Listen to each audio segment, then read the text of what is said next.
અંકલેશ્વર ભરૂચ સહિત જિલ્લામાં ઈદગાહ મેદાન પર રમઝાન ઈદની નમાઝ અદા કરાઈ હતી. મોટી સંખ્યામાં મુસ્લિમ બિરાદરો જોડાયા હતા.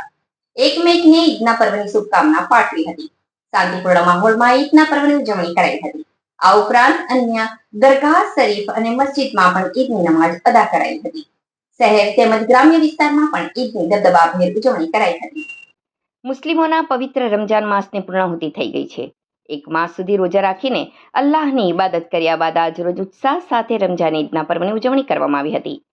અંકલેશ્વરના આંબોલી રોડ ઉપર આવેલ ઈદગાહ મેદાન પર ઈદની નમાઝનું આયોજન કરવામાં આવ્યું હતું. ત્યારે મોટી સંખ્યામાં મુસ્લિમ બિરાદરોએ ઈદની નમાઝ અદા કરી અલ્લાહની બંદગી ગુજારી હતી અને એકમેકને ઈદના પર્વની શુભકામના પાઠવવામાં આવી હતી. એકંદરે શાંતિપૂર્ણ માહોલમાં ઈદના પર્વની ઉજવણી કરવામાં આવી હતી. રાજ્ય અને દેશમાં શાંતિ જળવાઈ રહે અને દેશ ઉત્તરોત્તર પ્રગતિ કરે તેવી મુસ્લિમ આગેવાનો દ્વારા અલ્લાહ તાલાને બંદગી ગુજારવામાં આવી હતી.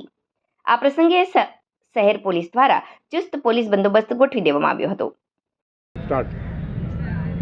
ईद की तमाम दुनिया के इंसानों को बहुत बहुत मुबारकबाद। और जो भी इस महीने में तमाम दुनिया के मुसलमानों ने इबादत की है, चाहे नमाज की शक्ल में हो, रोज़े की शक्ल में हो, सदक़ात खैरात की शक्ल में हो, अल्लाह करीम इसको अपनी बारगाह में कबूल अता फरमाए। हमारे मुल्क के अंदर चैन और सुकून अता फरमाए, हमारे मुल्क की तरक्कियाँ अता फरमाए, हमारे मुल्क में तमाम रहने वालों को अमन और शांति के साथ रहने की तौफीक अता फरमाए और हमारे मुल्क को हासिदीन के हसद से, जालिमीन के जुल्म से, मुनाफिकीन की निफाकत से अल्लाह करीम हिफाजत अता फरमाए और हमारे मुल्क में हर रहने वाले, हर मज़हब के रहने वाले को अल्लाह खूब तरक्की अता फरमाए, हमारी खूब तरक्की अता फरमाए और हम तमाम को इसी तरह मोहब्बत के साथ, भाईचारगी के साथ में रहने की तौफीक अता फरमाए। यही ईद का पैगाम है, यही मोहब्बत का पैगाम है। आज के दिन तमाम हर छोटे बड़े का ख्याल रखा जाए, गरीब का और छोटी जाति वालों का, जो भी हो, जैसा भी इंसान हो, बस उसके साथ में हुस्न सलूक, अच्छे अखलाक से पेश आया जाए। यही बस दुआ है मालिक की बारगाह में कि मालिक हमारी तमाम इबादत व रियाजत को अपनी बारगाह में कबूल अता फरमाए। अस्सलाम वालेकुम। ભરૂચમાં ઉત્સાહભેર ઉજવણી કરવામાં આવી હતી. મુસ્લિમ બિરાદરોએ ઈદગાહ મેદાન પર ઈદની નમાઝ અદા કરી એકમેકને શુભકામના પાઠવી હતી. મુસ્લિમોના પવિત્ર રમઝાન માસની પૂર્ણાહુતિ થઈ ગઈ છે. એક માસ સુધી રોજા રાખી અલ્લાહની ઇબાદત કર્યા બાદ આજ રોજ ઉત્સાહ સાથે રમઝાન ઈદના પર્વની ઉજવણી કરવામાં આવી હતી. ભરૂચના ઐતિહાસિક ઈદગાહ મેદાન પર ઈદની નમાઝનું આયોજન કરવામાં આવ્યું હતું. ત્યારે મોટી સંખ્યામાં મુસ્લિમ બિરાદરોએ ઈદની નમાઝ અદા કરી અલ્લાહની બંદગી ગુજારી હતી અને એકમેકને ઈદના પર્વની શુભકામના પાઠવવામાં આવી હતી. એકંદરે શાંતિપૂર્ણ માહોલમાં ઈદના પર્વની ઉજવણી કરવામાં આવી હતી. રાજ્ય અને દેશમાં શાંતિ જળવાઈ રહે અને દેશ ઉત્તરોત્તર પ્રગતિ કરે તેવી મુસ્લિમ આગેવાનો દ્વારા અલ્લાહ તાલાને બંદગી ગુજારવામાં આવી હતી. अस्सलामु अलैकुम व रहमतुल्लाहि व बरकातुहू।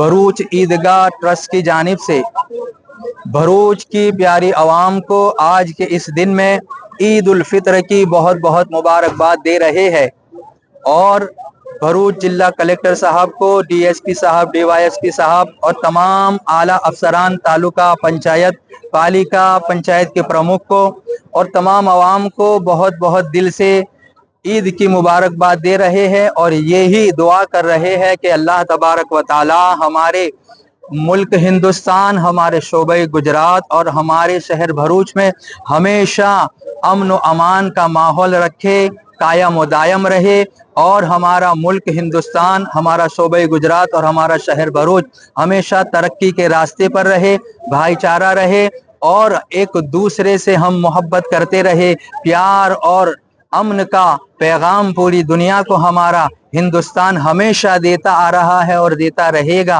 यही दुआओं के साथ अस्सलामु अलैकुम व रहमतुल्लाहि व बरकातुहू। ईद એ અમન અને ભાઈચારાનું એક પ્રતીક છે. આજના ઈદના પર્વ નિમિત્તે રાષ્ટ્રીય કિસાન વિકાસ સંઘના અધ્યક્ષ તરીકે હું ભરૂચ જિલ્લાવાસીઓને ઈદનો શુભેચ્છા પાઠવું છું અને ભરૂચ જિલ્લાનો કિસાન સુખી સમૃદ્ધ બને અને ભારતભરમાં એક હરિત ક્રાંતિનું સર્જન થાય એવા શુભ આશય સાથે ભરૂચ જિલ્લાવાસીઓને ઈદની મુબારકબાદી પાઠવું છું.